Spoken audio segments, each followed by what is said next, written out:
Você sabe o que é a taxação de compras internacionais no Brasil? É um assunto bem chato, mas você precisa saber. A taxação das compras internacionais abaixo de US$ 50 é uma das medidas sancionadas nesse novo governo.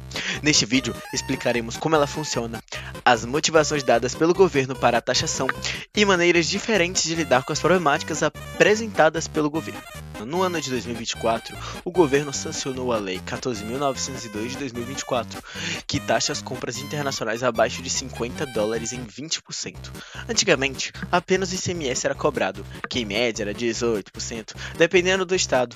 Agora, um produto de R$ 100, por exemplo, é cobrada a taxa de 18% do ICMS mais 20% no valor final, além de que outros impostos também são cobrados antes de chegar a esse valor de R$ 100, como o IPI, Imposto sobre Produto Industrializado, que é em torno de 0 a 30%, dependendo do produto comprado.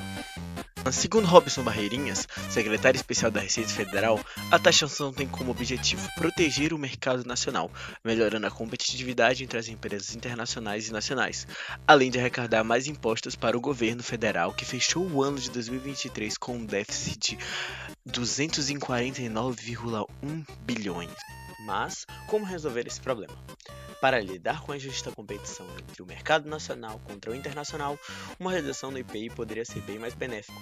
Anualmente, o governo brasileiro arrecada em torno de R$ 60.225.244.643,70.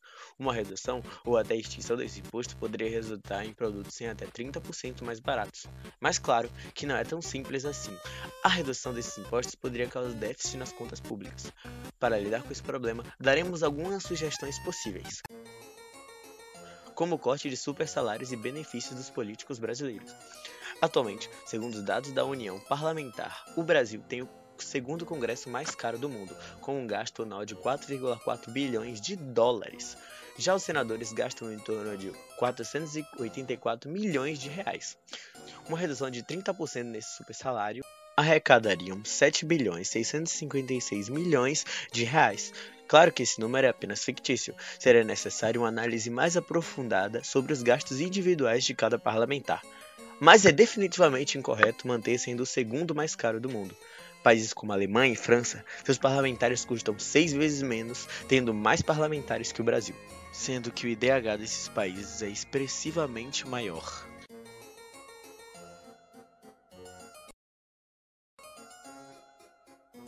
O fundo eleitoral é um fundo monetário que o governo disponibiliza para os candidatos a se tornarem políticos, para custear propagandas eleitorais.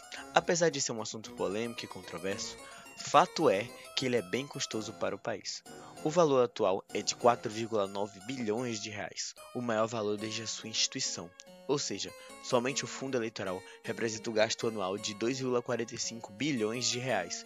Aqui, nós propomos a extinção deste fundo, tendo em vista que tirar dinheiro do mais pobre para custear santinho e paródias de pagodão na TV não é uma grande prioridade.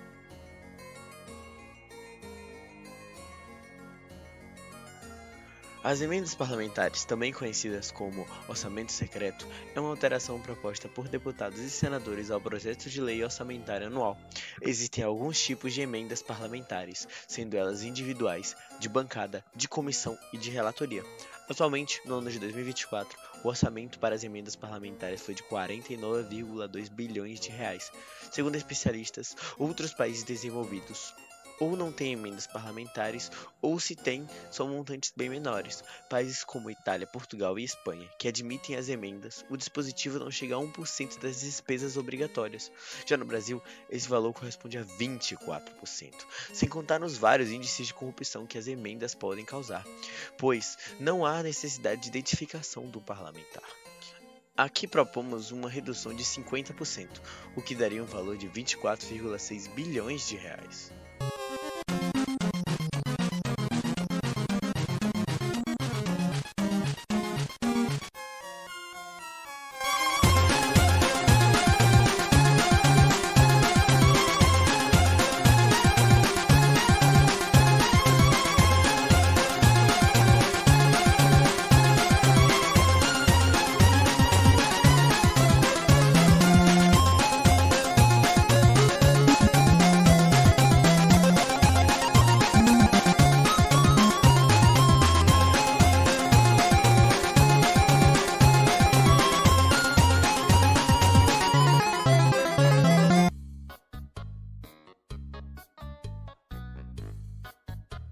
Ao somar os valores dos cortes de gastos mencionados, obteríamos o valor de 34 bilhões e 706 milhões de reais, e reduzirmos o valor do IPI de 2023, vamos ter uma redução de 25 bilhões 244 mil e 643 reais e 70 centavos, o que daria em torno de 23,6% de redução no valor final de vários produtos. Agora, o produto de 100 reais que usamos como exemplo custaria 76,4 reais, mais os impostos daria R$ 90,10 ao invés dos R$ 118. E nesse caso, estamos generalizando os produtos que vão ser reduzidos. Podemos ainda escolher específicos para focar e melhorar ainda mais a redução de preço. Mas é claro que isso tudo é uma tese. Daria para usar esse dinheiro para outros fins também muito importantes no Brasil. O que não dá mesmo é continuar tirando do mais pobre para a boa vida de políticos.